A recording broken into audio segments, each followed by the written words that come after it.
Senhoras e senhores, bom dia. A Escola Nacional de Formação e Aperfeiçoamento de Magistrados do Trabalho, ENAMAT, e o Centro de Formação e Aperfeiçoamento de Assessores e Servidores do TST, Cefast, realizam, nesta ocasião, a abertura da caravana virtual do Centro de Inteligência do Poder Judiciário, edição especial Justiça do Trabalho, sendo esta solenidade via webconferência. Serão conferidos certificados aos magistrados e servidores que registrarem sua frequência no evento, conforme as normas em vigor da ENAMAT e do Cefast, o que será apurado mediante controle eletrônico de registro de presença por meio do formulário indicado na descrição do vídeo no YouTube. Além da frequência, é exigida por parte dos magistrados trabalhistas a entrega de uma atividade avaliativa de reação e expectativas, preenchendo o link que será enviado ao final do evento. Convidamos, neste momento, para compor remotamente a mesa de honra, Sua Excelência, a Senhora Presidente do Tribunal Superior do Trabalho e do Conselho Superior da Justiça do Trabalho, Ministra Maria Cristina Irigoyen Peduzzi.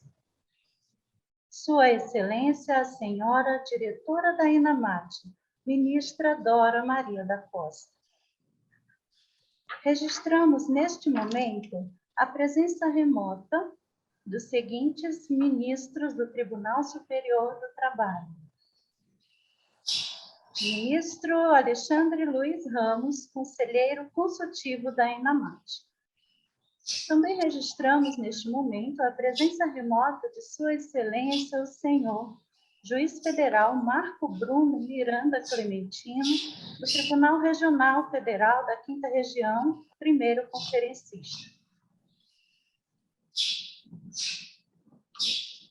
Neste momento, para uso da palavra, Sua Excelência, a Senhora Presidente do Tribunal Superior do Trabalho e do Conselho Superior da Justiça do Trabalho, Ministra Maria Cristina Irigoyen Peduzzi. Bom dia a todos, cumprimento a ministra Dora Maria da Costa, nossa diretora da ENAMAT. Com muito prazer estou aqui integrando com Vossa Excelência esta mesa de abertura. Cumprimento o ministro Alexandre Luiz Ramos, ministro do TST, conselheiro da ENAMAT, cumprimento o nosso desembargador, convocado como ministro aqui do Tribunal Superior do Trabalho, João Pedro Silvestrin, agradecendo por estar sempre conosco. Cumprimento o desembargador Leonardo Trajano, que é o presidente do Colégio de Presidentes, Corregedores da Justiça do Trabalho e do Colê Precor, e que nos honra aqui com a presença.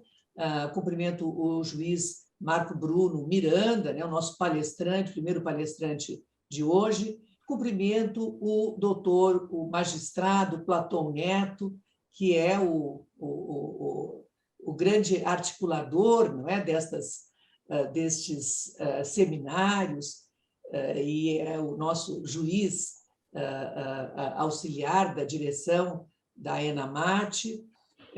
Cumprimento todos os magistrados presentes, membros do Ministério Público, advogados que estejam nos assistindo. Eu até não sei o alcance desta transmissão, mas cumprimento, sobretudo, os nossos caríssimos servidores da ENAMAT e todos os servidores do tribunal e que estão nos assistindo. É uma honra muito grande poder, como integrante, por resolução do CNJ, deste centro virtual de inteligência, deste centro de inteligência do Poder Judiciário, dirigir algumas palavras nesta abertura. E, sobretudo, para expressar a honra e a satisfação de hoje realizarmos a caravana virtual do Centro de Inteligência do Poder Judiciário, com o objetivo de informar magistrados e servidores sobre a implementação dos centros de inteligência no nosso segmento do Poder Judiciário. O Conselho Nacional de Justiça tem trabalhado, né, para organizar a gestão do Poder Judiciário, de forma a evitar duplicidade de demandas com respostas jurisdicionais divergentes ou até mesmo semelhantes, mas em repetição indevida em ramos diversos da justiça, além de organizar processos com questões idênticas para que recebam a mesma prestação jurisdicional. E, por fim, tem atuado para gerir os litígios e alcançar a melhor solução para as partes, inclusive por meio de respostas administrativas ou até por meio da autocomposição de conflito, sem a necessidade de acionar o Poder Judiciário. Então, todo esse arcabouço de gestão desenvolvido pelo CNJ, e do qual a Justiça do Trabalho tem participado ativamente na construção, possui o propósito de cumprir normas constitucionais que garantem igualdade, acesso à justiça de forma célere e efetiva e pacificação social. Então, nesse sentido, é que o CNJ instituiu o Centro de Inteligência do Poder Judiciário, por meio da resolução número 349, de 23 de outubro de 2020, com competência para racionalizar o trabalho deste poder da República e otimizar a sua atuação, garantindo, né, o cumprimento do direito constitucional, como já referi, de acesso à justiça de forma isonômica, através de uma prestação jurisdicional justa e equitativa, em especial quando os casos versarem sobre a mesma matéria de fundo. E essa resolução 349 dispôs que o Centro de Inteligência do Poder Judiciário tem como uma de suas funções prevenir o ajuizamento, né, de demandas repetitivas ou de massa, a partir da identificação das causas geradoras do litígio, né, em âmbito nacional, com a possível autocomposição ou encaminhamento da solução para a seara administrativa. E, além disso, o CNJ também reafirmou a competência dos tribunais superiores para uniformizar a jurisprudência das matérias levadas à sua apreciação e padronizar em todas as instâncias e graus de jurisdição a administração dos processos, de forma a aplicar o mesmo entendimento àqueles que têm a mesma temática ou semelhança, né? Fazendo valer, assim, o propósito que levou à criação dos institutos, dos incidentes de resolução de demandas repetitivas, recursos repetitivos e recursos extraordinários com repercussão geral.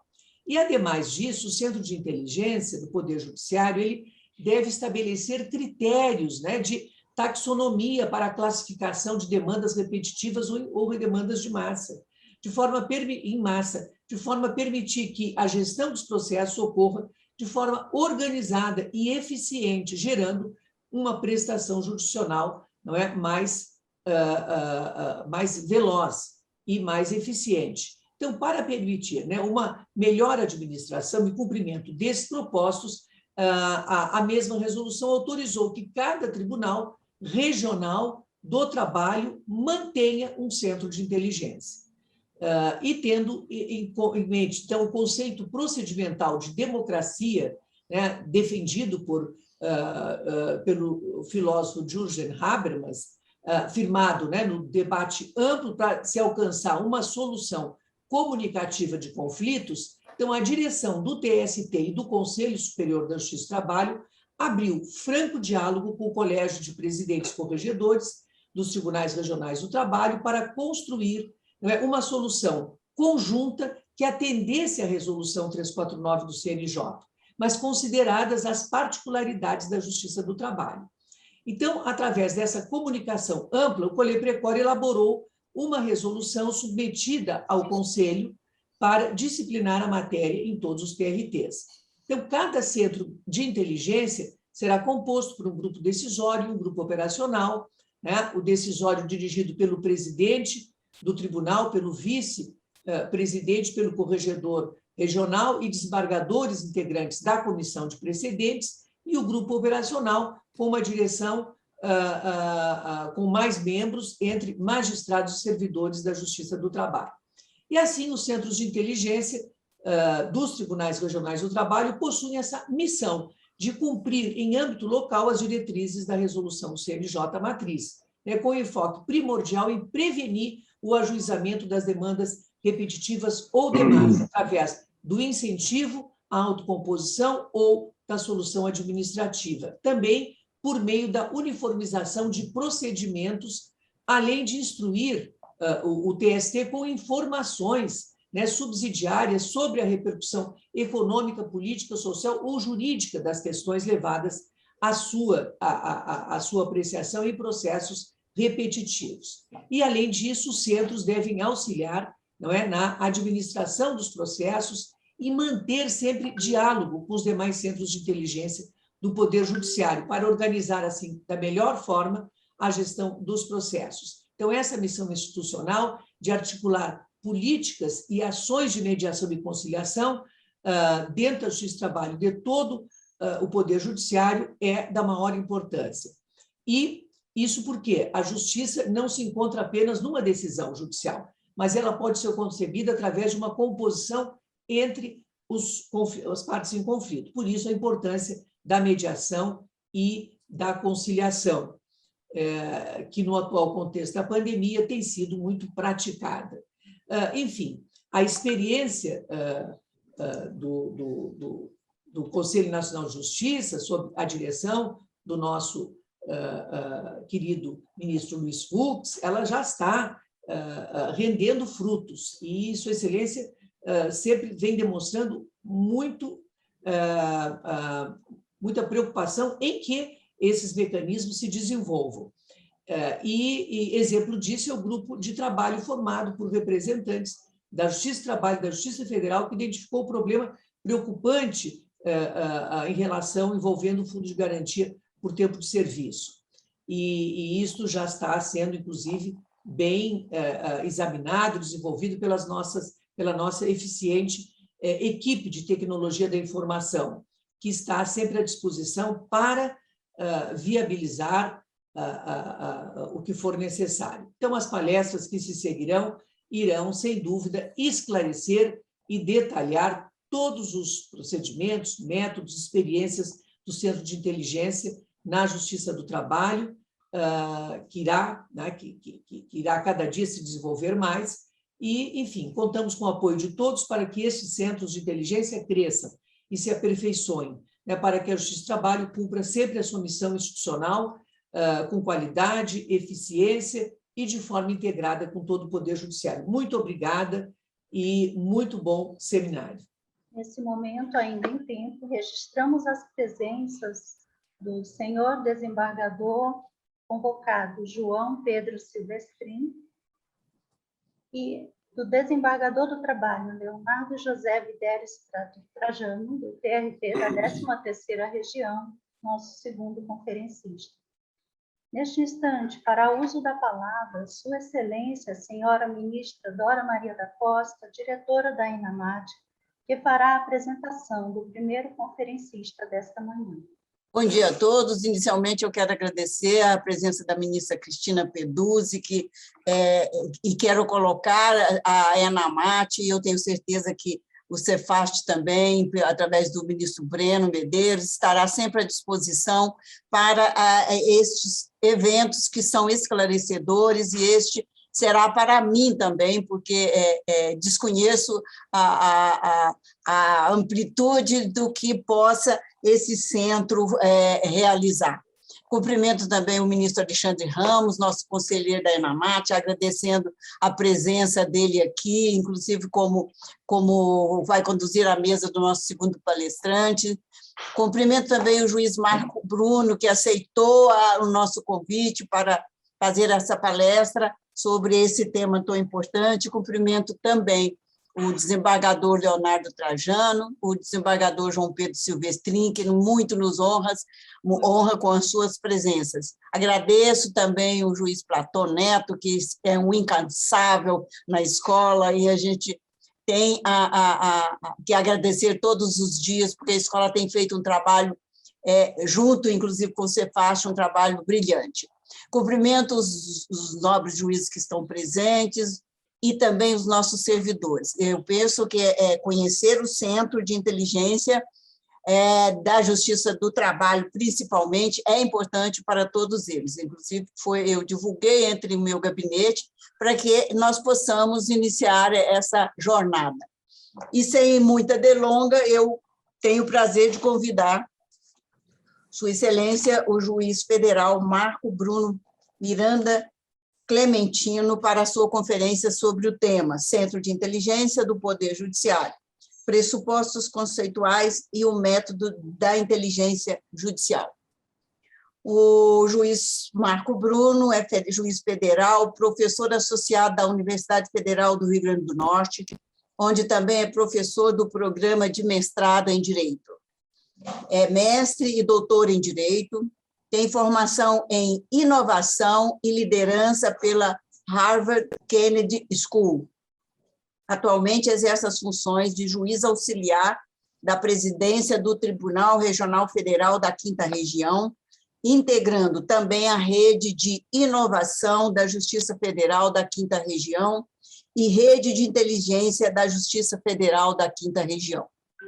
Compõe o Centro de Inteligência do Poder Judiciário do Conselho Nacional de Justiça, CNJ, e o Centro Nacional de Inteligência da Justiça Federal, e o Comitê Nacional da Conciliação do CNJ. Com a palavra, o juiz Marco Bruno, muito obrigada pela presença. Obrigado, ministro. Um prazer enorme estar aqui. Cumprimento inicialmente a eminente presidente do TST, ministra Maria Cristina Peduzzi. Cumprimento também Vossa Excelência, ministra Dora Costa, diretora da ENAMAT. Cumprimento o ministro Alexandre Ramos, o desembargador convocado João Pedro Silvestrinho, o desembargador Leonardo Trajano, que, pelo que percebia, da nossa vizinha Paraíba. Cumprimento o juiz Platon, a todos que nos assistem, e faço questão, ministra, de fazer um cumprimento especial aos colegas do TRT da 21ª Região, e faço em nome da presidente Maria do Perpétuo Socorro Vanderlei de Castro, que era até pouco tempo minha colega do Departamento de Direito Privado lá na UFRN, e faço questão de fazer esse registro porque o TRT da 21ª Região tem sido um parceiro de primeira hora da Justiça Federal do Rio Grande do Norte, inclusive no que se refere à atuação do Centro de Inteligência, né? A ministra Maria Cristina Peduzzi fez menção ao trabalho que estamos desenvolvendo em relação ao FGTS, trabalho que mencionarei logo em seguida, e esse trabalho, na verdade, se iniciou justamente de um diálogo que tivemos, que é bastante profícuo, com os colegas do TRT da 21ª Região, desde sua presidente até aqueles que estão mais próximos do problema, da solução do problema, inclusive estão colaborando com os debates que estamos travando no âmbito do Centro de Inteligência do Poder Judiciário, os juízes Simone Jalil e Cássio Oliveira. A ministra Dora Costa dizia no início da sessão que na verdade, tem interesse em conhecer um pouco desse trabalho, né? E ministra, vou fazer uma apresentação muito simples, né? O que me foi solicitado foi que eu trouxesse os elementos conceituais do que seria um centro de inteligência e aquilo que eu chamo de método da inteligência judicial, para que a Justiça do Trabalho pudesse melhor se apropriar do tema. Eu vou trazer uma história que terminou se revelando importante para a história dos centros de inteligência, uma história que envolve um fato ocorrido lá no Rio Grande do Norte, né? Só para esclarecer, o primeiro centro de inteligência do país foi instalado na Justiça Federal do Rio Grande do Norte, que eu era diretor do foro. Essa ideia terminou sendo nacionalizada, e a história que eu vou contar aconteceu justamente no momento que foi nacionalizada a ideia. Nós criamos inicialmente uma comissão de prevenção de demandas na Justiça Federal do Rio Grande do Norte, isso ainda no ano de 2015, por sugestão de um colega chamado José Carlos Dantas Teixeira de Souza, né? E aí eu vou explicar daqui a pouco por que ele fez essa sugestão, mas o fato é que, já funcionando o Centro de Inteligência, cujo objetivo principal era trabalhar na prevenção de litígios, um dos membros do Centro de Inteligência, então ainda a Comissão de Prevenção de Demandas, que é lotado numa cidade adjacente a Natal, chamada de Seramirim, terminou revelando algo que nos pareceu interessante. Não foi o nosso primeiro trabalho, mas foi um trabalho muito surpreendente quanto ao potencial dessa iniciativa. Nós instalamos lá na Justiça Federal do Rio Grande do Norte, salvo engano, no ano de 2012, essa vara em Ceará-Mirim, e essa vara concentra a jurisdição da Justiça Federal no litoral norte do estado, né? Temos, inclusive, uma vara trabalhista também em Ceará-Mirim. E o colega percebeu uma coisa interessante, a quantidade de processos envolvendo pesca de lagosta, né? Aqueles que nos assistem, acho que já tem 210 pessoas nos assistindo pelo YouTube, sabem que eu conto bastante essa história, mas acho relevante porque ela nos faz compreender por que isso dá certo. Então, o colega terminou se deparando com esse quantitativo de processos mais elevado, que a gente desconhecia, porque esses processos eram pulverizados nas varas de Natal, né? E ele percebeu que a quantidade de processos envolvendo pesca ilegal de lagosta era muito expressiva. E ele terminou nos revelando que, em determinada situação, se deparou com a repetição do acusado na sala de audiência, né? E ele reconheceu o acusado e disse, olha, o senhor não está aqui pela primeira vez. Ele disse, de fato, não é a minha primeira vez, doutor. Ele disse, olha, mas se o senhor já foi condenado pela prática desse crime, como é que o senhor está aqui novamente? E o acusado olhou para ele e disse, doutor, eu só sei fazer isso. Eu só sei fazer isso. Eu faço isso há 3 gerações. E eu digo mais, essa lei está errada. Disse, como assim essa lei está errada? Essa lei está errada, doutor. Em nenhum lugar do mundo existe uma lei como essa. E isso não tem consequências, enfim, deve ter dito alguma coisa mais simples, mas isso não prejudica o meio ambiente, porque se tratava de uma lei, de uma norma ambiental. O colega nos trouxe essa angústia para a reunião do centro, da Comissão de Prevenção de Demandas, e nós resolvemos estudar justamente a angústia do pescador, né? O acusado era basicamente um pescador artesanal do interior do Rio Grande do Norte, diga-se de passagem, da área mais carente do Rio Grande do Norte, que não é propriamente o estado mais rico da federação. Nós, então, iniciamos um diálogo com a Superintendência Regional do IBAMA, porque, na verdade, a tal lei errada era uma norma penal em branco, e, para nossa surpresa, nos deparamos com uma menção do superintendente regional de que, de fato, aquela norma penal em branco estava sendo objeto de discussão no âmbito do IBAMA, porque alguns entendiam que a norma estava efetivamente errada. Por que a norma estava errada? Porque a norma realmente não tutelava o meio ambiente. A norma, basicamente, tinha por objetivo ali a tutela da segurança do trabalho, mas estabelecia de forma indireta um delito que seria cometido pelo próprio agente que estava sendo protegido pela norma, como se a norma estivesse, ao mesmo tempo, protegendo e criminalizando a conduta. Para resumir a história, o colega foi, né, estudar mais a fundo, marcamos uma audiência pública, essa audiência pública desvinculada do próprio processo, portanto, uma audiência pública que era realizada a partir da afetação de um tema, vou explicar mais adiante como é que isso funciona. O fato é que, para nossa surpresa, novamente, chamamos 2 professores para tratarem do tema, um professor da Universidade Federal do Rio Grande do Norte e um professor da Universidade Estadual do Rio Grande do Norte. E todos os presentes, ministra, todos os presentes naquela audiência pública concordaram que aquela norma estava errada.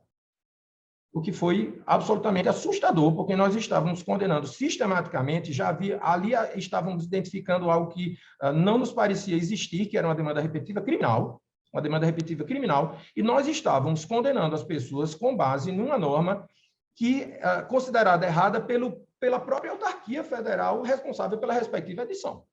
Porque, na audiência pública, o próprio IBAMA reconheceu que a norma efetivamente não condizia com aquilo que se buscava. Enfim, todos concordaram que efetivamente havia um equívoco na norma, e se percebeu que, na verdade, a norma não era modificada porque simplesmente havia uma discussão quanto ao que deveria ser a norma correta. E como não chegava a essa discussão, ou seja, a norma era fruto da burocracia estatal, mantinha-se a norma considerada equivocada, que basicamente criminalizava a conduta de milhares de pescadores no interior da nossa região, da região Nordeste, diga-se de passagem, no nosso estado, da região mais carente do nosso estado. Por que eu trouxe esse caso, ministra? Porque foi contando essa história ao ministro Mauro Campbell, do STJ, que nós conseguimos nacionalizar a nossa iniciativa com a criação do Centro Nacional de Inteligência da Justiça Federal. Porque eu olhei para o ministro e disse, ministro, o senhor está sendo enganado. Porque jamais o senhor vai receber essa informação que o juiz de primeira instância tem condições de receber numa sala de audiência para ser melhor efetivamente estudada, e para que essa informação possa circular no Poder Judiciário, né, instrumentalizada pelo diálogo, e um diálogo institucional que precisa ser construído dentro da nossa instituição. A gente vai ver, ministro, que no nosso caso do FGTS, mencionado pela ministra Maria Cristina Peduzzi, aconteceu rigorosamente a mesma coisa. Nós não sabíamos qual era a origem do problema.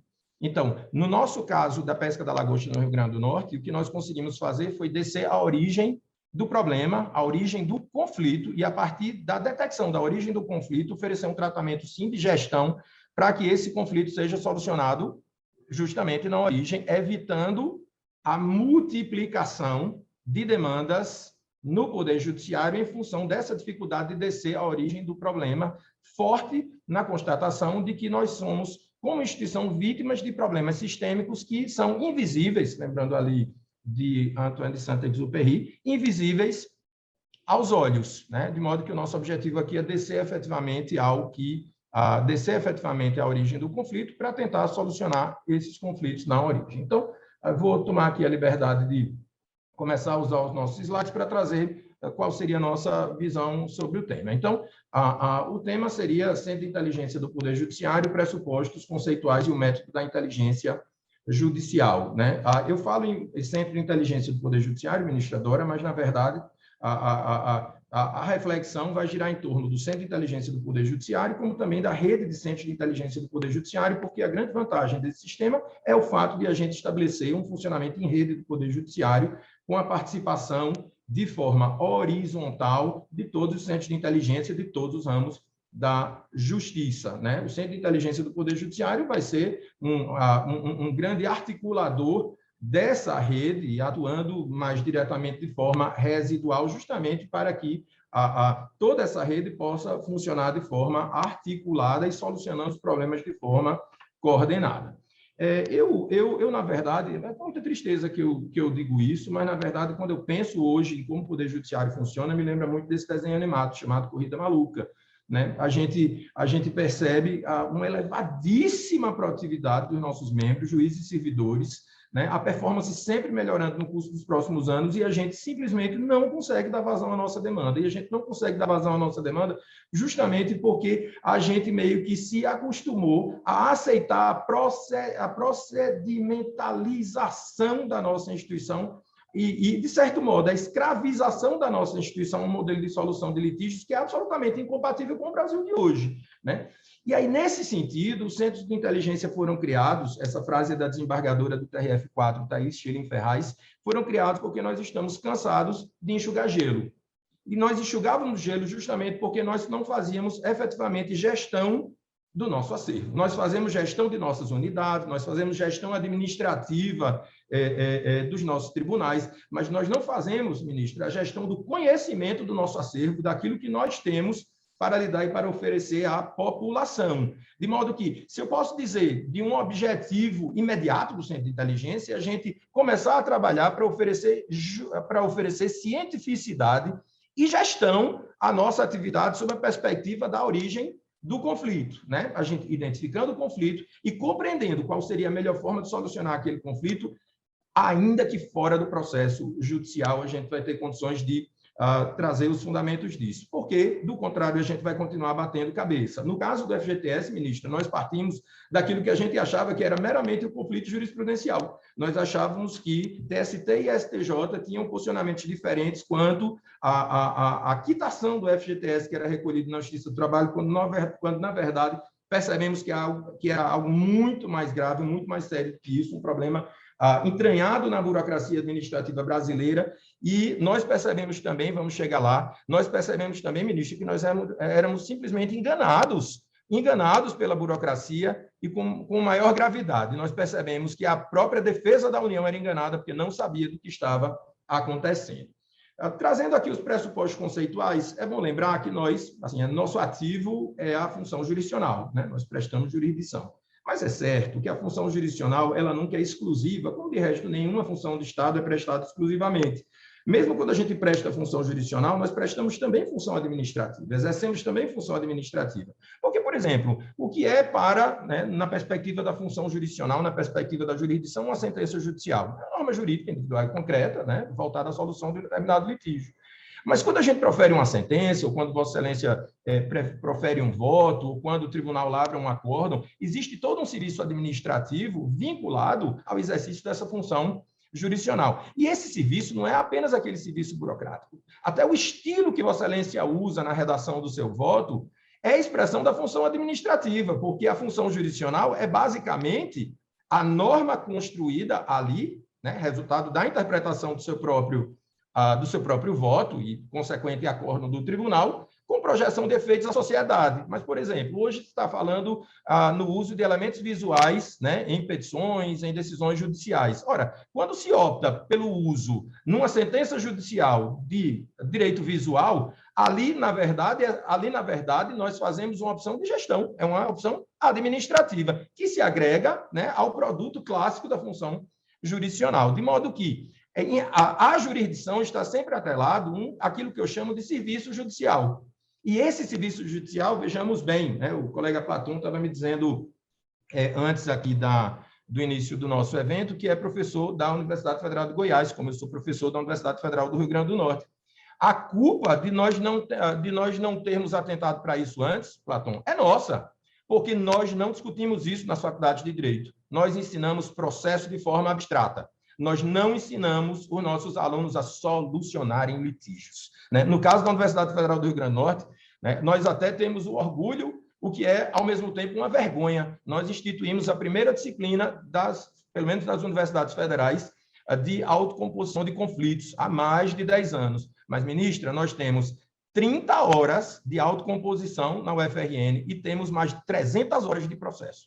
O que é que nós fazemos? Nós ensinamos nossos alunos a litigarem. Eles respiram o litígio e perpetuam o litígio. Então, a culpa é nossa, né? A culpa realmente é nossa. E nós não pensamos que o nosso objetivo é solucionar esses litígios, e, para isso, nós precisamos também desenvolver competências de gestão, lá ainda na origem, nas universidades, mas também entre os nossos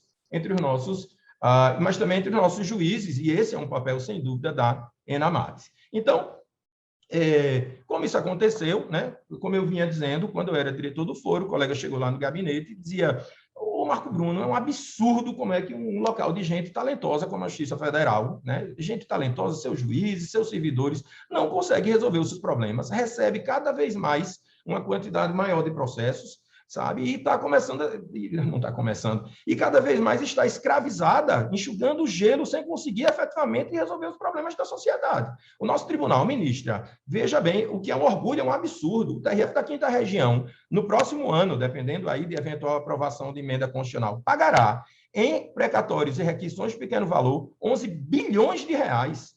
11 bilhões de reais é equivalente ao orçamento do estado de Sergipe, que é um dos nossos estados. Quer dizer, o nosso tribunal paga a nossa região o orçamento equivalente a um estado jurisdicionado por ele.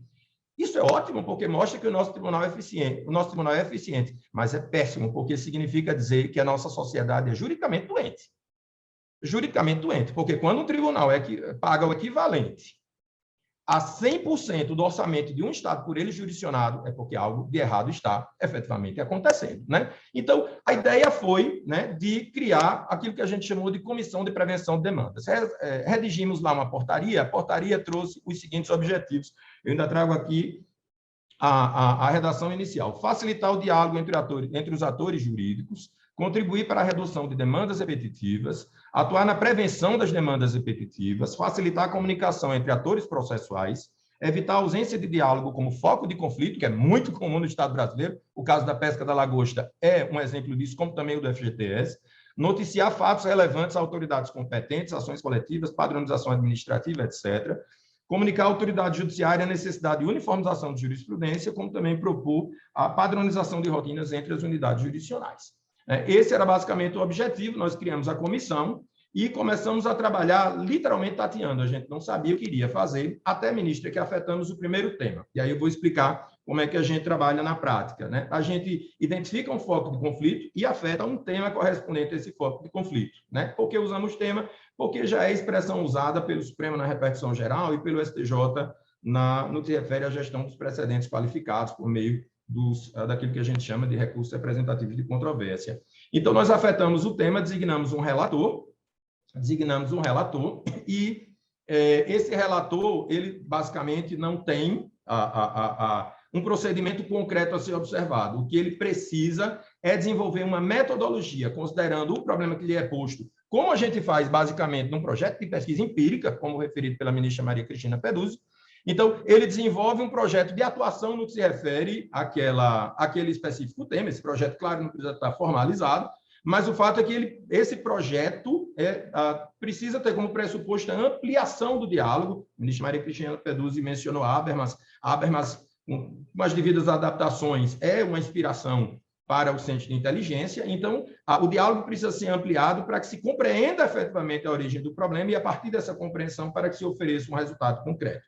Após a compreensão desse resultado concreto, é emitida uma nota técnica, né? Daqui a pouco eu vou explicar quais são as outras tipologias que nós utilizamos. É emitida uma nota técnica que tem por objetivo circular aquela solução do problema, para que de forma coordenada e horizontal, aquela solução possa ganhar legitimidade e ser adotada em todas as esferas do Poder Judiciário. No nosso primeiro caso, nós estávamos percebendo, e veja que isso ainda é um problema até hoje, estávamos discutindo com o Tribunal de Justiça de Pernambuco essa questão há alguns dias, nós estávamos percebendo a enorme dificuldade, né, tendo visto uma divergência quanto à competência, de processamento dos processos que envolviam vícios construtivos em imóveis financiados pelo Sistema Financeiro da Habitação.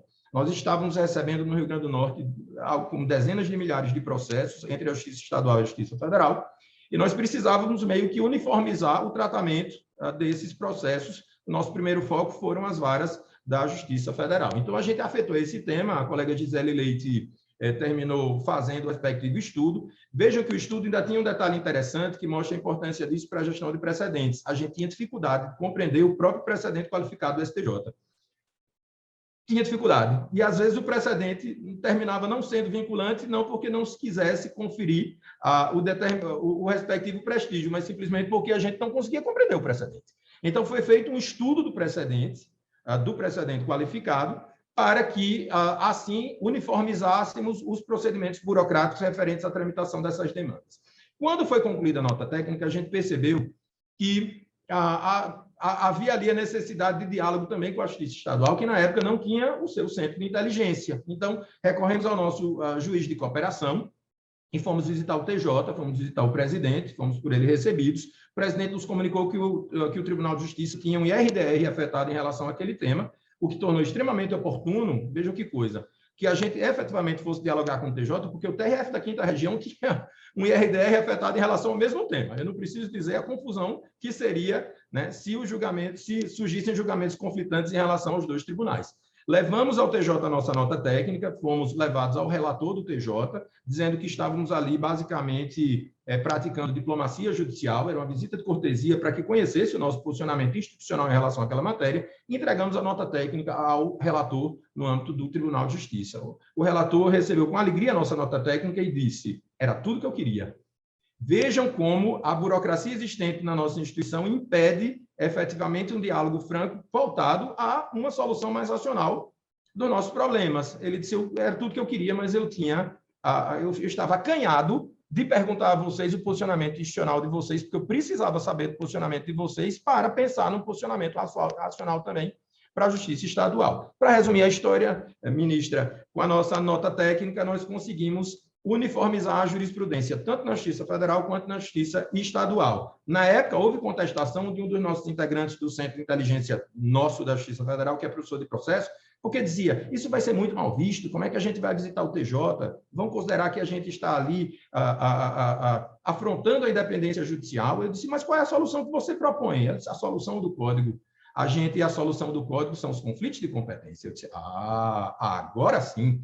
Todos os problemas acabaram, porque conflito de competência é uma coisa super eficiente. Realmente vai dar super certo que a gente envie para o STJ algumas dezenas de milhares de processos em conflito de competência para abarrotar quem já está com muito trabalho, né? E aí, né, a gente terminou percebendo como, ao recorrer à lógica hierárquica do conflito de competência, a gente não consegue solucionar problemas como esses. Então, qual é a ideia dos centros de inteligência, né? A ideia dos centros de inteligência, posteriormente nacionalizados, só para esclarecer, posteriormente nacionalizados no âmbito do Conselho da Justiça Federal, e depois o Conselho da Justiça Federal, no momento que os nacionalizou, determinou a criação de um centro local em cada estado da federação, justamente para que eles se articulassem em rede. Foram esses centros de inteligência da Justiça Federal, os locais, ministra, a verdadeira sobrevivência da Justiça Federal no contexto da pandemia. Na primeira semana, já estávamos reunidos por esta mesma plataforma, quero inclusive pela minha conta pessoal, resolvendo os problemas que nos afligiam naquele momento, como, por exemplo, como é que nós vamos realizar nossas perícias nos juizados especiais federais. Foi ali que foi uma nota técnica elaborada, depois submetida ao CNJ, resultante na resolução das teleperícias. Quais serão os fluxos de realização das audiências virtuais? Foi ali que nós estruturamos esses fluxos, algo que se tornou depois um manual do Conselho da Justiça Federal. Como vamos processar as demandas relativas ao auxílio emergencial? Tudo isso foi discutido ali, né, mediante o diálogo aberto, e criamos um fluxo. Não tivemos grandes dificuldades do ponto de vista jurisprudencial em relação àquele tema. Entre muitos outros temas. Por exemplo, detectamos que tínhamos muito dinheiro preso no então Bacenjude, nas nossas varas. Então, elaboramos uma nota técnica para a liberação desses recursos. Só a minha vara liberou 16 milhões de reais, né, naquele momento que a sociedade precisava de dinheiro. Então, a ideia é que a gente tenha esse ambiente articulado, né, e agora em todos os âmbitos da justiça, depois da criação do Centro de Inteligência do Poder Judiciário, para que nós possamos, em conjunto, pensar o Poder Judiciário. E pensar o Poder Judiciário justamente a partir daquilo que eu vinha dizendo, a origem do conflito. A gente pode dizer, ministra, que o cerne do Centro de Inteligência, né, o pressuposto fundamental é justamente a prevenção. É a prevenção. E acho que a gente pode fazer um paralelo muito rápido em relação ao que está acontecendo agora na pandemia, né? Quando a gente estuda, eu tive o ensejo de estudar um pouco sobre a história das doenças transmissíveis, a gente vê que a primeira reação a uma pandemia, por exemplo, a doença, é o medo, né? Tanto que a gente identifica na medicina mais clássica, a medicina com caráter mais religioso, com caráter mais místico, e a gente percebe que quando a gente compreende melhor a realidade, e aí, repare, quando a gente desce a origem do problema, e a origem do problema é a descoberta, por exemplo, de um vírus, como nós estamos vendo hoje, a gente racionaliza a solução do problema. E como é que a gente racionaliza hoje, né, a solução de um problema? A gente racionaliza descobrindo uma vacina. Então, pensar o centro de inteligência é pensar de forma preventiva, e pensar de forma preventiva é mudar um pouco a estética de como nós atuamos, porque pensar de forma preventiva é pensar em segurança jurídica, é pensar em evitar o problema. E, nesse sentido, a gente precisa compreender onde está a origem do problema. Einstein dizia que um homem sábio, um homem inteligente resolve um problema, e um homem sábio o previne, né? E, nesse sentido, a gente, de fato, pode, do ponto de vista filosófico, compreender qual é a diferença entre inteligência e sabedoria. Eu penso que a lógica de trabalho do Centro de Inteligência se aproxima daquilo que a gente vai filosoficamente chamar de sabedoria, que é a associação da capacidade de solução do problema, a sensibilidade que é necessária, presente em cada um de nós, para compreender o problema e apresentar a solução mais adequada. Então, qual é o tripé de atuação do Centro de Inteligência? Esse primeiro, que é a prevenção de litígios, né? O segundo ponto é a gestão de demandas repetitivas. Essas,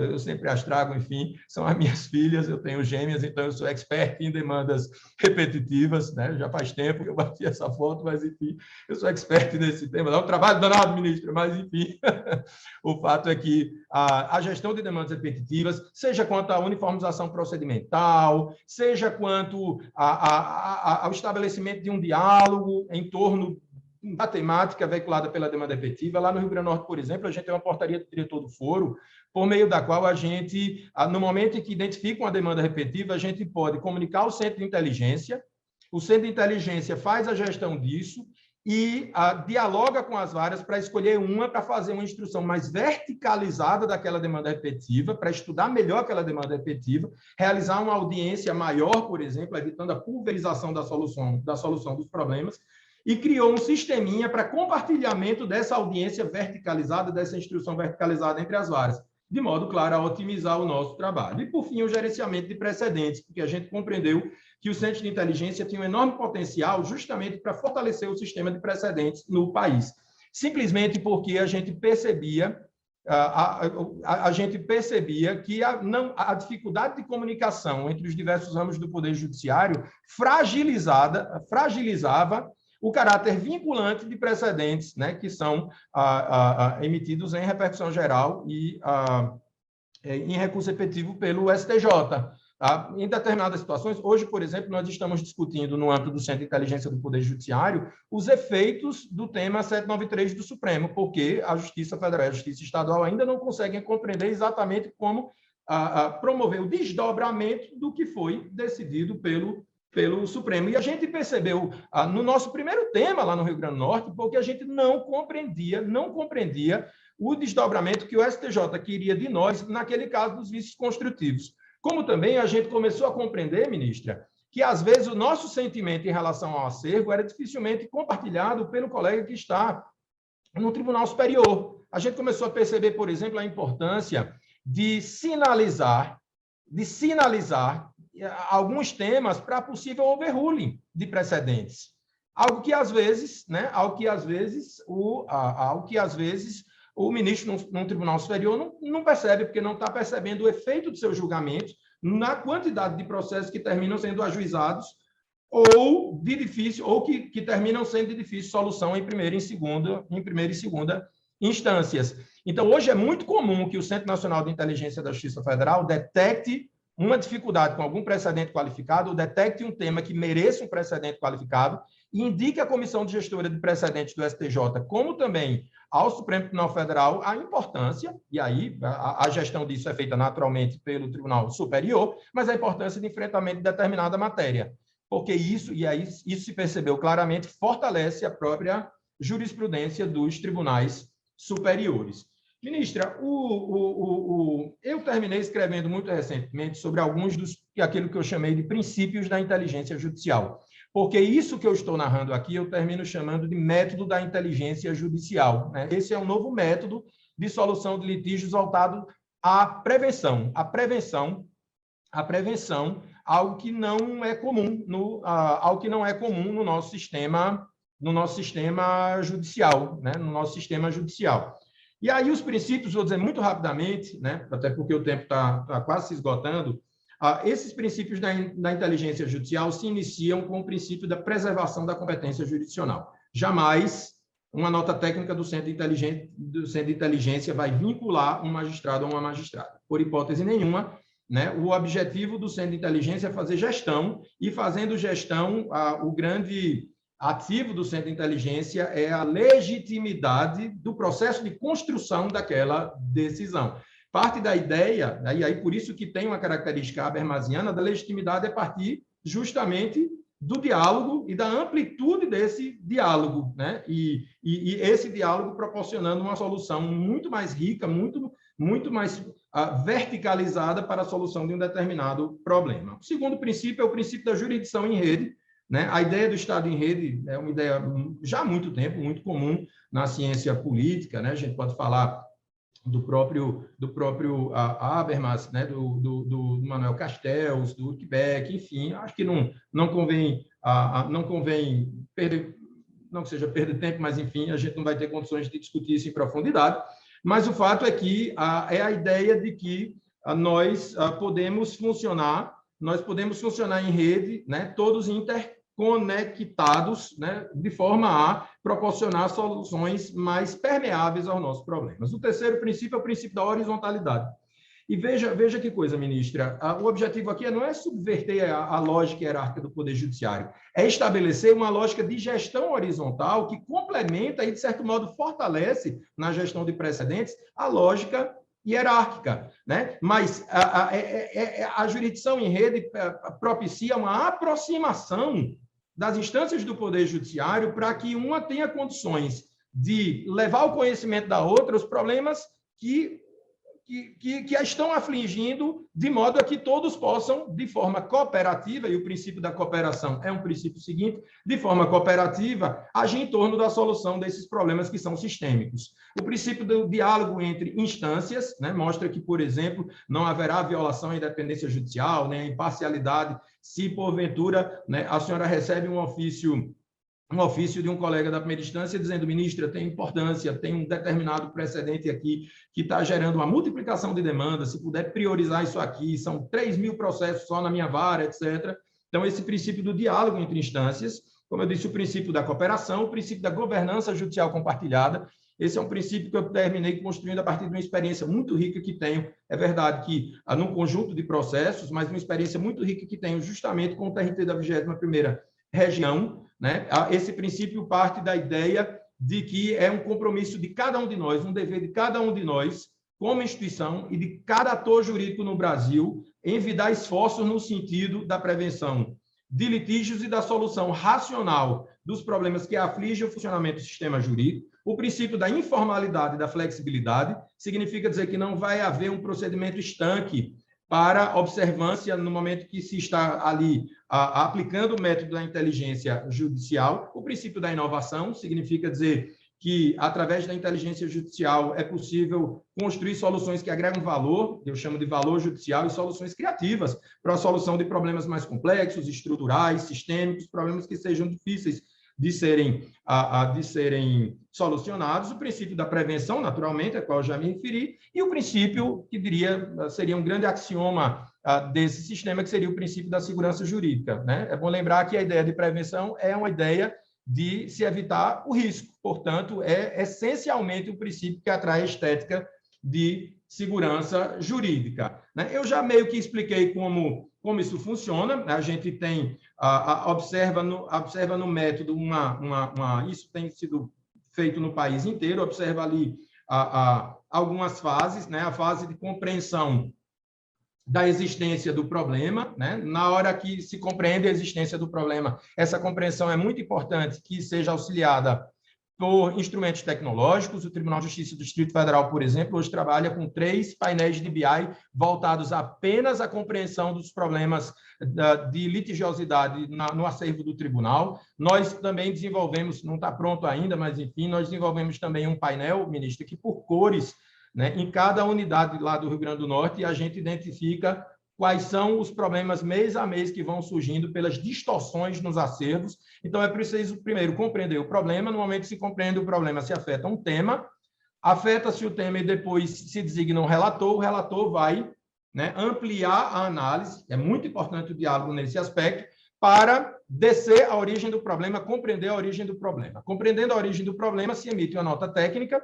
Essa nota técnica no Centro Nacional de Inteligência é inicialmente aprovada no grupo operacional, porque tudo isso é feito por hora no âmbito do Centro Nacional de Inteligência, no grupo operacional, para depois ser submetido ao grupo decisório, composto, no caso do Centro Nacional de Inteligência da Justiça Federal, pelo corregedor da Justiça Federal, por um ministro do STJ e pelos 5 vice-presidentes dos tribunais ou presidentes, conforme quem tenha a competência para a gestão de precedentes no tribunal, né? Nós desenvolvemos ainda algumas outras tipologias, né, no nosso trabalho, aquilo que a gente chamou de adesão à nota técnica. Às vezes, quando um centro local aprova uma nota técnica, a gente vê os diversos centros locais aderindo às notas técnicas que são aprovadas por um centro local para fortalecer a legitimidade de uma nota técnica.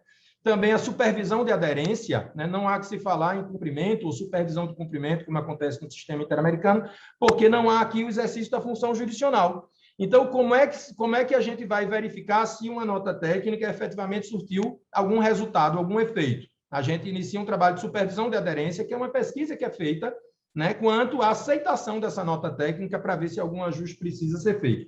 Como também a gente criou as tipologias de relatório de boas práticas, né? Isso foi aprovado pelo Centro Nacional da Justiça Federal.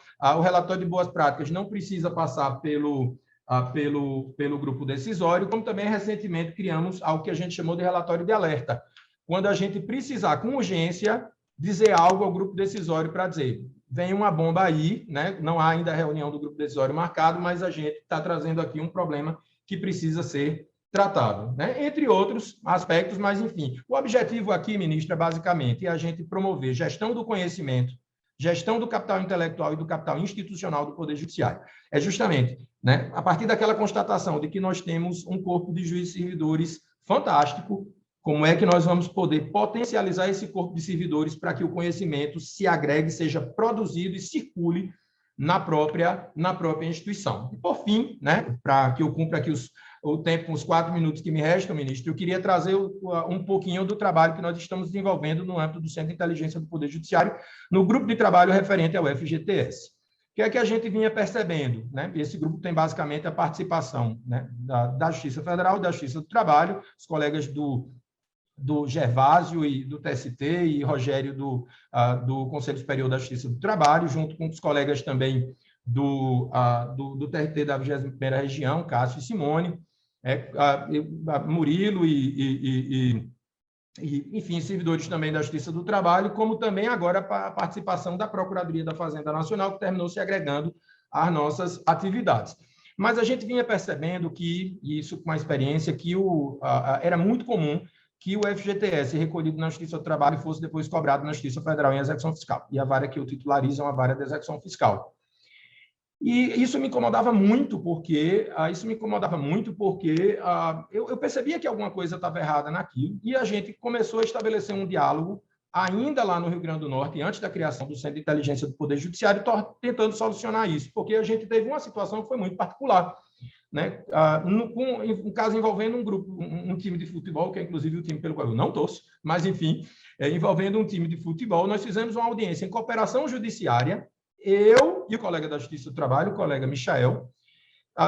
Dessa audiência saiu um acordo com encaminhamento da execução fiscal no próprio acordo, e depois a União não honrou o acordo. E não honrou o acordo sob o argumento de que o acordo fora celebrado com a Caixa, mas faltou a presença do Ministério do Trabalho no acordo, né? E aí a gente foi compreender como isso era grave, mas como 2 ramos do Poder Judiciário, numa audiência, homologam uma sentença com um acordo, e o acordo não é cumprido. Tem alguma coisa errada, basicamente, com isso, né? E a gente percebendo que, em inúmeras situações, o FGTS não era pago por acordo.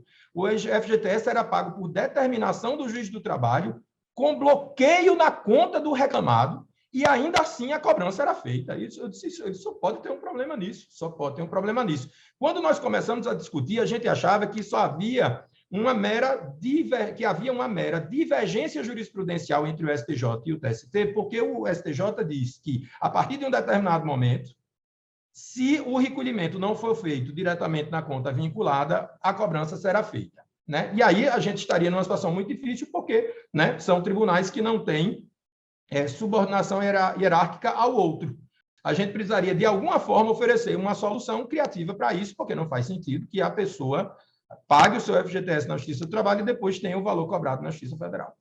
Ministro, eu terminei marcando uma reunião com a Procuradoria da Fazenda, levei o problema, o procurador passou um mês, algo como 1 mês e 15 dias estudando, fez reuniões sucessivas na própria Procuradoria, isso já aqui em Brasília, já pelo Centro do Poder Judiciário, o coordenador-geral, fez reuniões com o Ministério do Trabalho. Qual não foi a surpresa quando ele descobriu que nunca o FGTS recolhido na Justiça do Trabalho será lido pelo sistema da Justiça do Trabalho, porque não há um código disponível de recolhimento.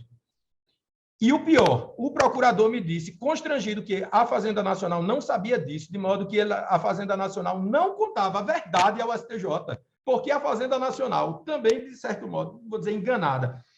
É aquela ideia de que se bate cabeça na administração brasileira. Ela também estava batendo cabeça. Ela não estava atuando em má-fé. Mas o fato é que não havia, hoje, para uma pessoa que recolhe o seu FGTS na Justiça do Trabalho, o valor respectivo não será lido no sistema de arrecadação, e ele necessariamente será cobrado na Justiça Federal. De modo que nós temos ali algo que eu chamo de litigiosidade artificial. E a litigiosidade artificial trabalha com mentiras.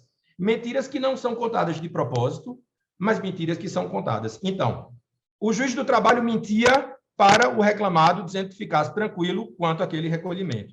Eu mentia para o executado, porque dizia que aquilo ali não tinha sido pago corretamente. A União mentia para mim e mentia para o STJ, dizendo que aquilo ali não tinha sido feito de forma regular, quando não havia um procedimento regular para aquilo, né?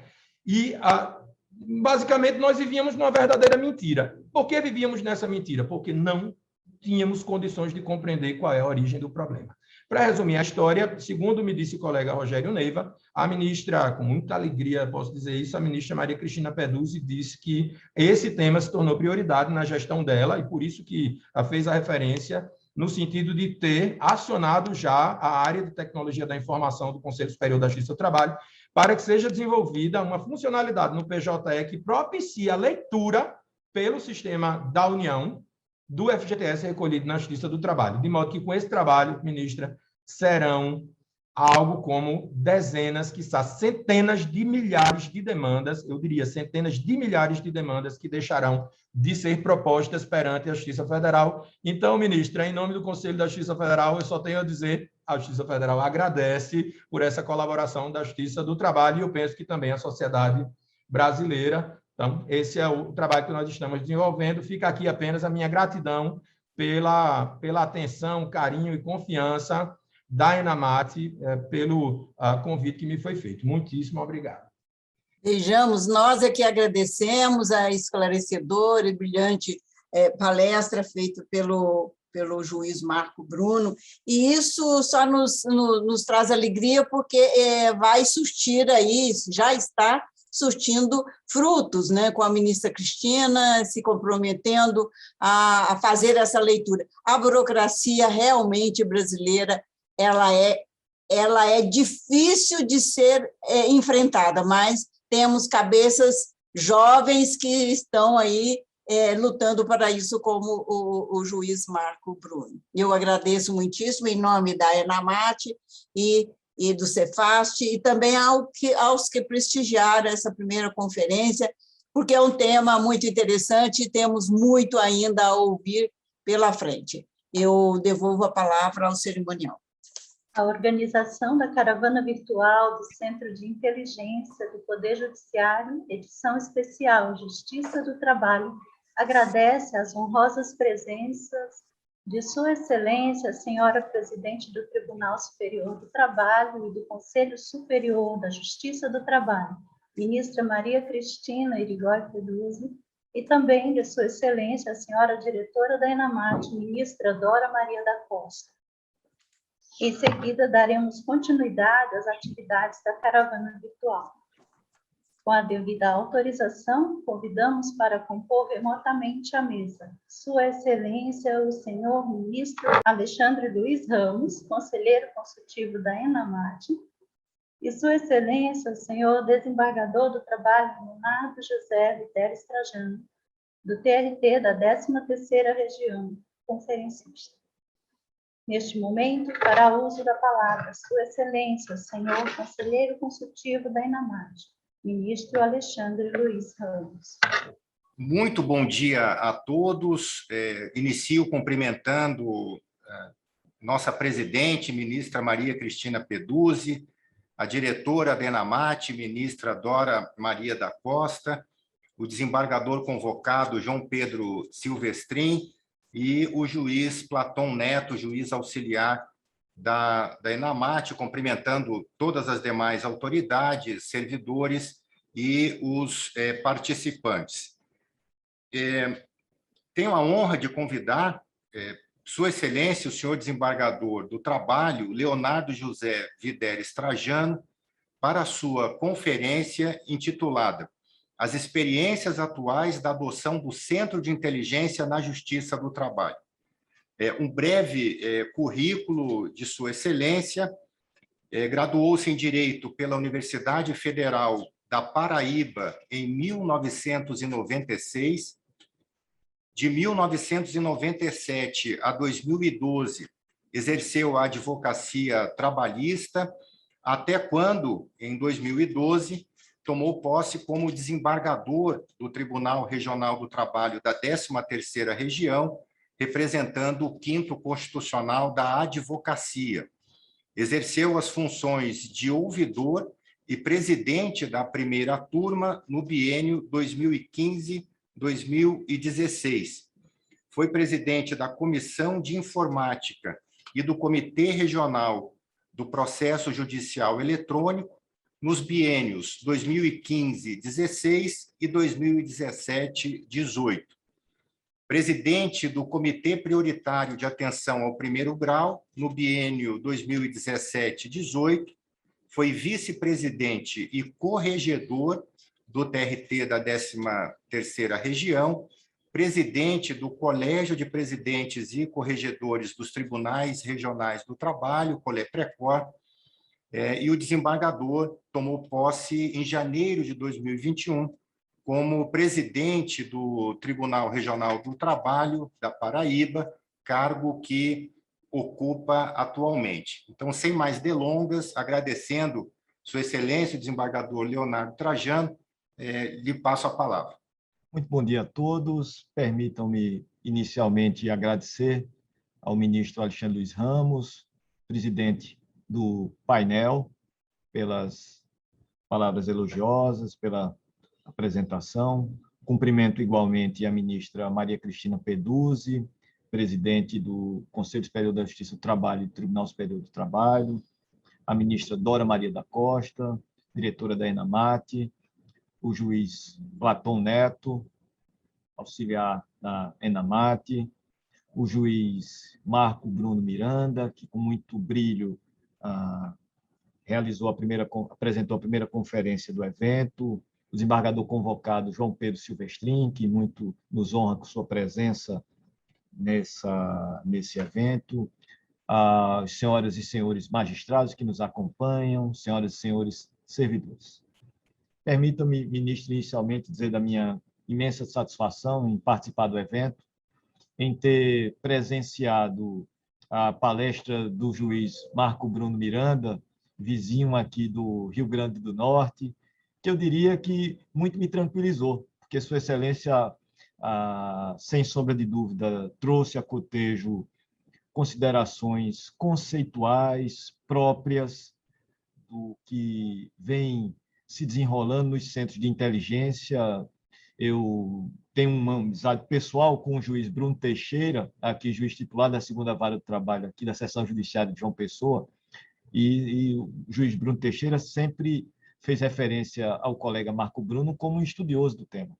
Então, penso que a apresentação do juiz Marco Bruno me tranquiliza bastante, porque a minha será algo muito mais descritivo, não entrando na minúcia, no conceito, nos pressupostos do Centro de Inteligência.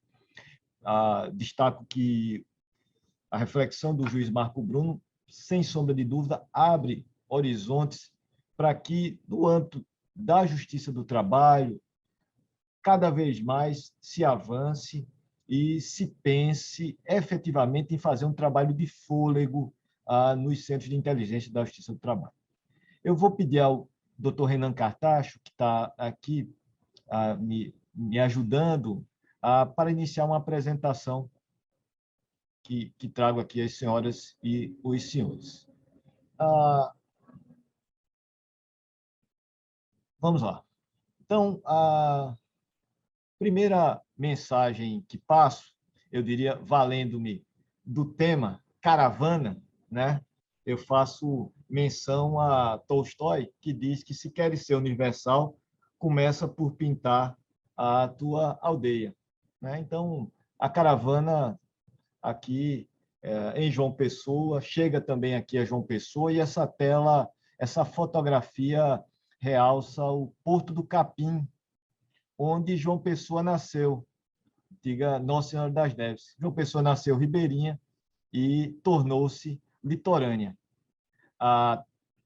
Subsequentemente, há uma tela retratada por um artista local, Flávio Tavares, que bem norteia esse início da cidade, o Porto do Capim, e onde nasceu a João Pessoa, com a Basílica de Nossa Senhora das Neves ali em cima. Eu faço essa alusão por tratar de João Pessoa, por tratar de caravana, de o início da Gênese, para um breve, eu diria, contexto.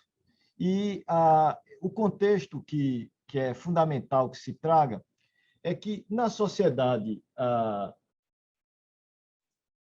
brasileira, né, há, com toda razão, no imaginário e na mente das pessoas, há uma reconhecida morosidade e eficiência da justiça, patenteada no tempo excessivo de duração do processo e na ausência de efetividade das decisões judiciais.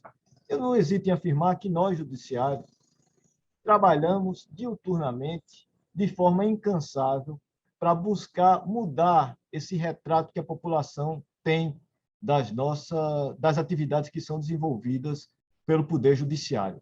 A partir da Constituição de 1988, sem sombra de dúvida, ampliou-se o acesso à justiça, mas, por outro lado, também se deixou evidenciado o esgotamento dos sistemas de justiça com a presente morosidade e ineficiência.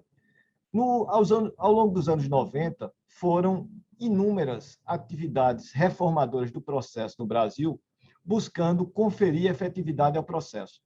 Entre 92 e 2014, foram inúmeras reformas no Código de Processo Civil Busaide, no Código de 1973, passando pela reforma do Judiciário em 2004, o novo CPC em 2015, a reforma trabalhista em 2017.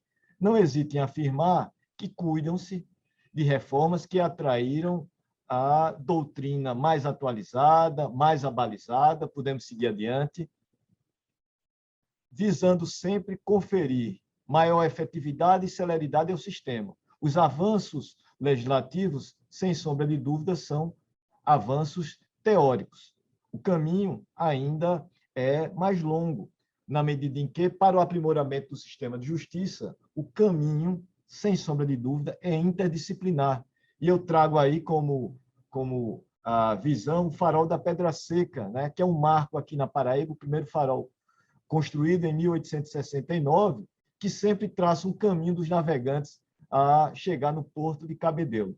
Então, como falei, o caminho para aprimoramento parte de uma visão multidisciplinar, de uma visão holística, envolvendo psicologia, direito, tecnologia, neurociência e economia.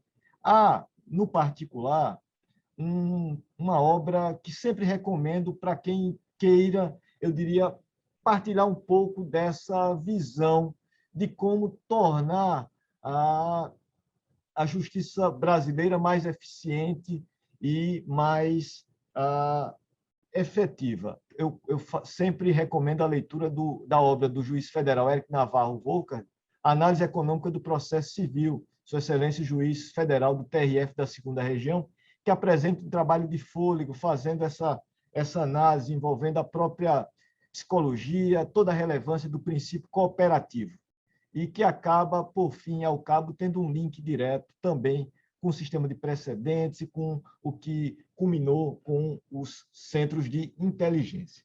Passando adiante, nós vamos tratar um pouco dos desdobramentos dos caminhos para nós buscarmos essa efetividade. E aqui a orla da praia do Cabo Branco, para quem gosta de correr como eu diria que é sempre um caminho firme para que se busquem as maratonas que sempre nos deparamos aí na nossa vida.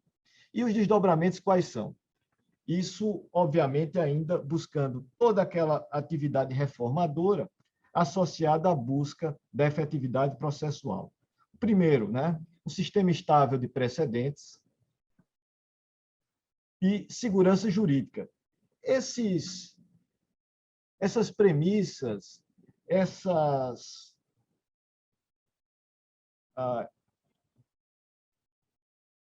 o sistema estável de precedentes e a segurança jurídica é consagrado na história do direito desde muito. E aqui, no âmbito da Paraíba, um jurista que ensinou várias gerações, Fóscolo da Nóbrega, que em 54 já assinalava que cumprir a jurisprudência consagrada não é para o juiz apenas uma questão de comodidade ou conformismo, mas o imperativo da ordem e da segurança jurídica. Nada mais contrário ao direito que a incerteza e instabilidade, e nada desacredita mais a justiça e leva a descrer da virtude do que a versatilidade de suas decisões. Então, o juiz tem o dever funcional de manter a unidade da jurisprudência, ou seja, isso já se apregoava Fóscolo da Nóbrega desde 1954, afirmando a força dos precedentes. E como também consectário do sistema estável de precedentes da segurança jurídica, decorre a maior efetividade da justiça e também assinale-se a possibilidade de maior autocomposição. Ou seja, a observância desses 4 preceito, sem sombra de dúvida, diminui o número de demandas frívolas, acentua o modelo de cooperação das partes no processo e, sem sombra de dúvida, também incrementa a possibilidade de autocomposição. Seguindo adiante, mas, além de tudo isso que se cuidou envolvendo a reforma processual, a necessidade do sistema de precedentes como um dos esteios da reforma, também é fundamental que se tenha um incremento da gestão judiciária, obviamente sempre buscando e tendo como fim em si mesmo o melhor atendimento ao jurisdicionado. E na gestão judiciária, né, nós precisamos tratar do monitoramento dos precedentes, claro, né? E, falando em gestão judiciária, nós precisamos traçar esse caminho aqui, em especial no nosso país, que passa pela criação do Conselho Nacional de Justiça, no ano de 2005, pelo Justiça em Números, em 2005, pelo planejamento estratégico. Nós já estamos iniciando agora o terceiro ciclo de planejamento estratégico no Poder Judiciário, e também, claro, por evidente, porque é o tema aqui do nosso evento, da criação dos centros de inteligência no ano de 2020. Eu destaco, e aí todos nós conhecemos, a criação do CNJ, a partir da emenda 45, uma nova era de judiciário, o Justiça em Números também, né?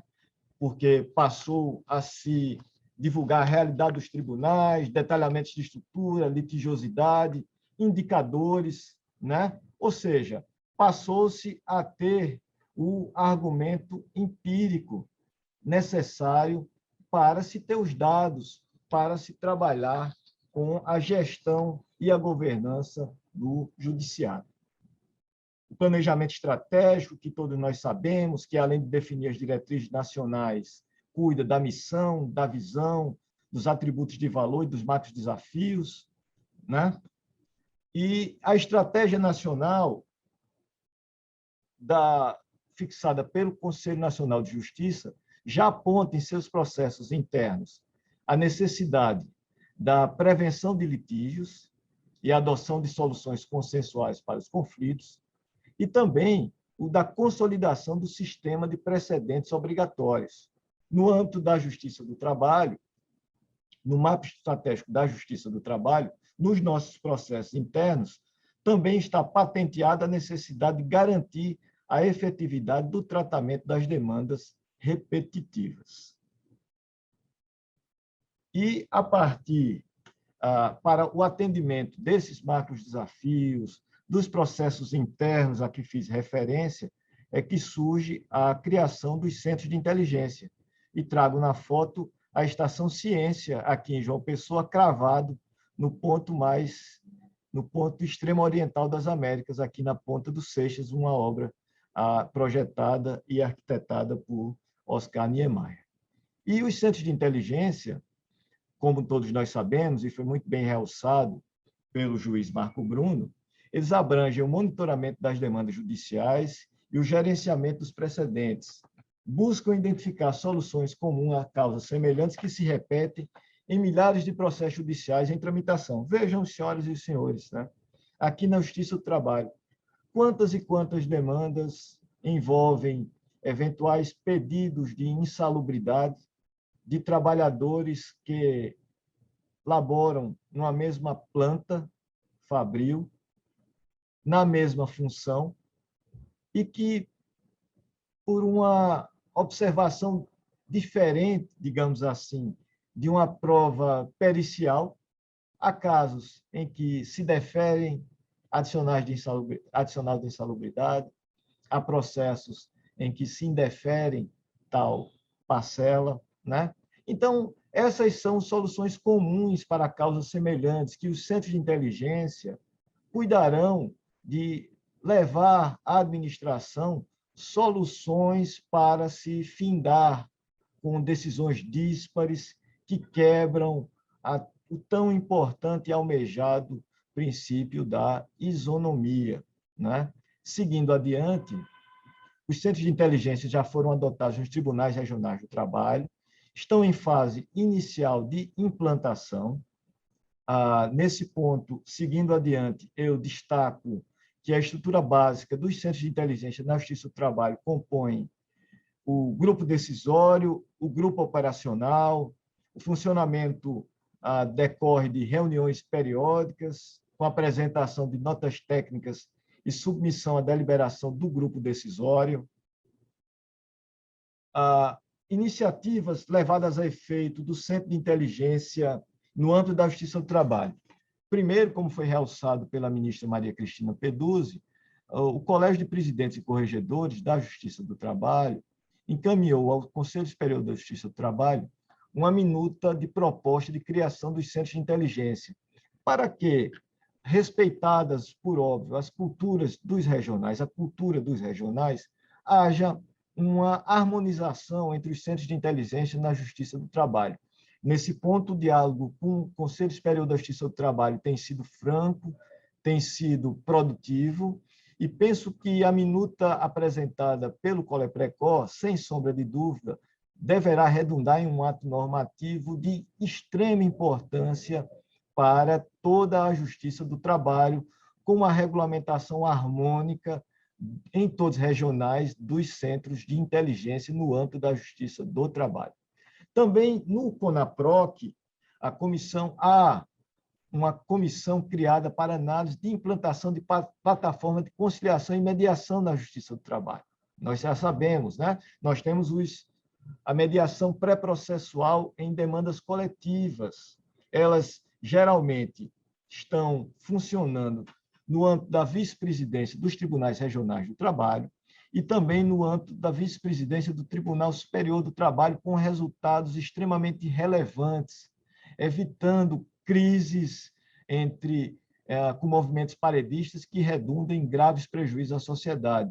E além, obviamente, dessas comissões, né, o CONAPROC estuda a plataforma de conciliação e mediação na Justiça do Trabalho para conflitos individuais, né? O que, penso eu, também é de extrema relevância e se insere dentro do que se prevê nos centros de inteligência. Também há o projeto Gemini, que é uma solução com uso de inteligência artificial para agrupamento de demandas repetitivas com base na similaridade de temas. Esse projeto Gemini é desenvolvido em conjunto por vários tribunais regionais do trabalho e não hesito em afirmar que é de fundamental importância para a confecção de votos, análise de processos, levando em conta temas afins em diversas regiões, dada a cada vez maior suprarregionalidade das empresas e dos temas que são levados à apreciação na Justiça do Trabalho. Eu peço que siga adiante.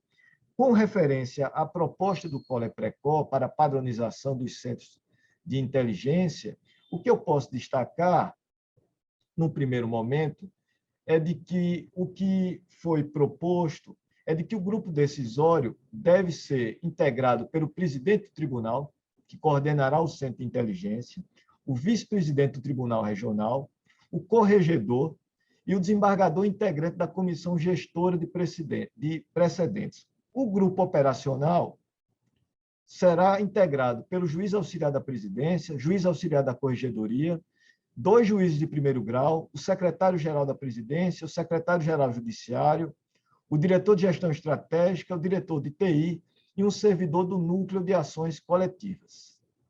Também, com referência à proposta do Coleprecó, propõe-se que as reuniões ordinárias do centro sejam realizadas periodicamente e também prevê-se a realização de reuniões extraordinárias, por solicitação do presidente ou de quaisquer de seus membros, que deverá justificar o motivo, preferencialmente por meio eletrônico ou virtual. As atribuições fundamentais são as de prevenir o ajuizamento de demandas repetitivas ou de massas, com possível autocomposição ou encaminhamento de solução na seara administrativa. E também propor à presidência ou à corregedoria, relativamente às demandas repetitivas ou de massa, recomendações para a uniformização de jurisprudência e rotinas cartorárias e notas técnicas para aperfeiçoamento de legislação sobre a controvérsia. Também encaminhar aos tribunais superiores, de forma subsidiária, informações sobre a repercussão econômica, política ou social ou jurídica de questões legais ou constitucionais que se repetem em processos judiciais, bem como propor à presidência ou corregedoria geral, conforme caso, a padronização da gestão dos processos suspensos.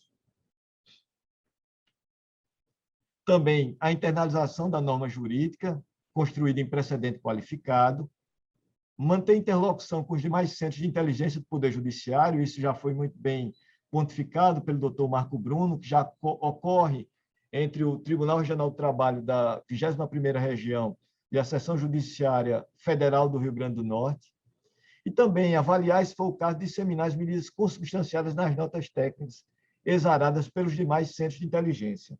Essa comunicação, essa interlocução entre os centros de inteligência é fundamental, mais ainda dos próprios centros de inteligência constituídos no âmbito da Justiça do Trabalho. Também articular políticas de ação e mediação de conciliação institucional e interinstitucional, envolvendo segmentos distintos do Poder Judiciário, quando se tratar dos mesmos litigantes ou dos mesmos fatos. Isso também é fundamental e penso que é um caminho a ser percorrido nos centros de inteligência da Justiça do Trabalho. Com relação ao CONAPROC, como eu falei, ao ato CSJT-GP 1/2021, que prevê estudos preliminares sobre a necessidade e a viabilidade de implantação de plataforma para os procedimentos de mediação e conciliação em conflitos individuais e coletivos nas fases processual e pré-processual, né? Então, sem sombra de dúvida, penso que cada vez mais a disponibilização à sociedade de tal tipo de serviço pode prevenir inúmeros litígios, atenuar a litigiosidade e, sem sombra de dúvida, de maneira fundamental, pacificar os conflitos havidos entre empregados e empregadores. Tenho também que tratar do Gemini, que é a ferramenta que utiliza inteligência artificial para agrupar documentos de processo por similaridade de temas. Como falei, é um novo módulo que está sendo desenvolvido por um consórcio de tribunais, e aí o TRT13, TRT5, TRT7, TRT15 e TRT20. Eu vou pedir que se passe um breve vídeo falando do Gemini.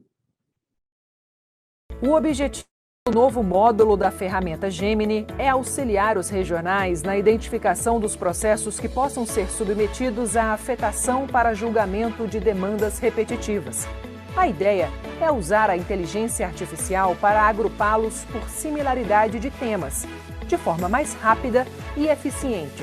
Na Justiça do Trabalho, as demandas repetitivas são processos nos quais se reproduz a mesma questão de direito, de modo que a sua solução pelos tribunais superiores ou pelos próprios regionais pode ser aplicada para todos. Assim, há a garantia de que essas causas tenham a mesma solução. O processo ganha celeridade, isonomia e segurança jurídica no tratamento de questões com grande repercussão social. E os benefícios vão além. Com a formação de precedentes judiciais obrigatórios, os tribunais fixam um entendimento sobre determinada matéria jurídica. Isso reduz significativamente a quantidade de recursos que chegam às instâncias superiores. O novo módulo Gemini está sendo desenvolvido por um consórcio de tribunais e dará suporte a todos os centros de inteligência já criados. Então, esse é mais um trabalho importante que vem sendo desenvolvido pelo Centro de Inteligência no sentido de facilitar a elaboração de votos, buscando-se decisões uniformes, isonômicas, buscando acabar em definitivo, né, com o que Eduardo Cambi chamou de jurisprudência lotérica, né? Já me aproximando do fim, já que eu diria, obcecado pela síntese, né? O momento é de agradecer, apresentando o pôr do sol da Praia do Jacaré, aqui em João Pessoa, onde em todas as tardes é apresentado o Bolero de Ravel, e deixando a mensagem de que os centros de inteligência na Justiça do Trabalho têm uma longa estrada a percorrer, mas também não hesitem em afirmar que o caminho será trilhado da melhor forma possível, uma vez que nós somos pioneiros e vocacionados para usarmos a tecnologia, a inteligência, para buscarmos resolver da melhor forma possível os conflitos que nos são endereçados. Então, eu agradeço mais uma vez a oportunidade, o convite que me foi formulado pela ENAMAT, e desejo um bom dia a todas as senhoras e os senhores, e encerro aqui a minha manifestação. Muito obrigado. Nós que agradecemos, desembargador Leonardo, sua brilhante, maravilhosa, esclarecedora conferência proferida sobre o tema. Isso nos remete à reflexão, de fato, de que o judiciário, que já chegou a ter mais de 100 milhões de processos tramitando, hoje, claro, com uma redução, digamos, significativa, na margem de 20%, mas ainda assim revela uma taxa elevadíssima de litigiosidade e, evidentemente, que é preciso não só resolver os litígios, mas também preveni-los. E isso suscita reflexões desta ordem, né? Expressões como enxugando gelo, batendo cabeça, se quem faz a mesma coisa não pode esperar um resultado diferente. Então, havia uma inteligência, mas uma inteligência voltada para a solução atomizada dos conflitos. Hoje, o que se exige, a sociedade clama, primeiro, por segurança jurídica, agilidade na prestação do serviço jurisdicional, estabilidade das relações negociais, enfim, e aí isso suscita ao judiciário usar uma outra inteligência voltada para um outro sentido, como bem esclareceu a conferência do desembargador Leonardo Trajano e também do juiz Marco Bruno Miranda. Então, renovando os agradecimentos, devolvo a palavra ao cerimonial. A organização também agradece a honrosa participação de Sua Excelência, o senhor Conselheiro Consultivo da ENAMAT, ministro Alexandre Luiz Ramos. Lembramos também, neste instante, aos participantes, magistrados e servidores, acerca do seu registro de presença, bem como também aos magistrados trabalhistas da necessidade de uma atividade avaliativa de reação e expectativas, preenchendo o link já encaminhado aos magistrados participantes. Dessa feita, nós agradecemos a participação remota de todos, expressando em nome de toda a organização mais profundo agradecimento e declaramos encerradas as atividades desta caravana virtual. Bom dia a todos.